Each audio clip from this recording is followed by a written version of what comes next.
Dans cette vidéo, on vous emmène dans le sud de la France, à Avignon plus précisément, pour vous faire découvrir un chantier exceptionnel de rénovation d'un entrepôt pharmaceutique. Avec l'équipe en charge du projet, on répondra à toutes les questions que vous vous posez sur la pose des panneaux sandwich, quelle isolation choisir, comment les monter sur le toit, comment les poser, comment les fixer. Et à la fin de la vidéo, vous verrez un premier rendu incroyable de cet énorme bâtiment. Avant que la vidéo ne commence, n'oubliez pas de liker et de vous abonner, ça nous aide énormément. C'est parti. Alors, bonjour à tous, je me présente Mathias Darté de la société MD Panneaux. Ici, on est sur un chantier qui se situe dans le sud de la France, donc à Avignon plus précisément. Et donc ici, on a été chargé de recouvrir 2300 m² de toiture et 1200 m² de bardage avec du panneau isolant sandwich afin d'accueillir une entreprise pharmaceutique. Ici, tout d'abord, le bâtiment était en tôle sèche, donc non isolé, mais ça a posé problème car quand ils ont essayé de refroidir le bâtiment, les clims n'arrivaient pas à le refroidir assez, donc c'est pourquoi le client a donc décidé de partir sur des panneaux sandwich isolés de 100 mm d'épaisseur. Pour ce chantier, évidemment, on pose des panneaux qui viennent de chez Panneaux Sandwich Direct. Donc ici, il s'agit de panneaux de toiture. Alors vous pouvez le voir, ils sont très longs, ils font presque 16 mètres de longueur. C'est toujours mieux de poser en une seule longueur. Donc Panneaux Sandwich Direct peuvent vous fournir des panneaux qui vont jusqu'à 25 mètres de longueur. Et ça permet d'être sûr et certain de son étanchéité. Et donc ici, les panneaux également sont blancs, donc un RAL 9002.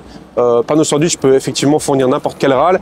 Et mettre un RAL blanc dans les pays du sud où le soleil est prédominant, c'est toujours beaucoup mieux parce que ça réduit justement l'effet four à l'intérieur du bâtiment en minimisant la chaleur que la tôle va capter.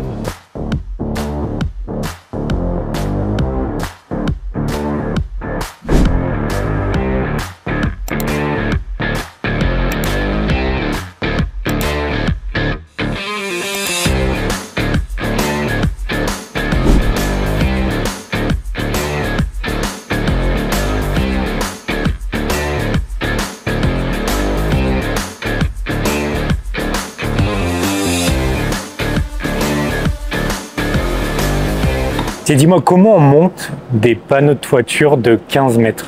Ça, vous êtes obligé donc de les monter avec un palonnier à ventouse. Donc nous, on travaille avec la marque Viavac, mais il existe différentes marques. Et donc vous pouvez aussi bien l'acheter comme nous ou alors la louer. Ça supporte combien de kilos ça? Alors ça, vous pouvez soulever même les panneaux qui sont donc en laine de roche, donc ils sont beaucoup plus lourds parce que vous pouvez lever des charges qui sont supérieures à plus de 500-600 kg. Donc c'est vraiment extrêmement puissant. Ici, il s'agit de panneaux qui font 15,8 mètres de long.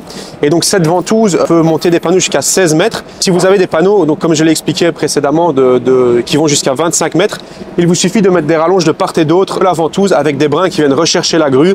Et donc avec ça, vous pouvez facilement lever jusqu'à 25 mètres de long. Une fois que les panneaux sont montés, comment vous fixez des panneaux de 15 mètres? Ça se fixe avec des vis. Donc il y a deux types de vis, donc à la fois pour l'acier lourd ou l'acier léger. Donc ça, il vous suffit éventuellement juste d'envoyer une photo à Panneaux Sandwich Direct de votre bâtiment et des mesures. Et donc ils peuvent déterminer précisément le nombre de vis et également quel type de vis, soit des P13, soit des P5. Donc vous pouvez voir la vis, elle a un cavalier, donc ça permet l'eau ruisselle ainsi qu'une rondelle d'étanchéité en bas et ça permet à l'eau de ne pas s'infiltrer dans le bâtiment, ce qui est logique. Okay. Et donc ici, il s'agit d'une vis P13, donc ça veut dire qu'elle peut passer à travers 13 mm d'épaisseur dans l'acier. Quel accessoire de finition vous allez utiliser là pour faire la jonction entre les deux panneaux des deux côtés? Ici, on va venir placer donc une fêtière qui est double crantée, donc ça veut dire qu'en fait, elle va venir épouser les ondulations.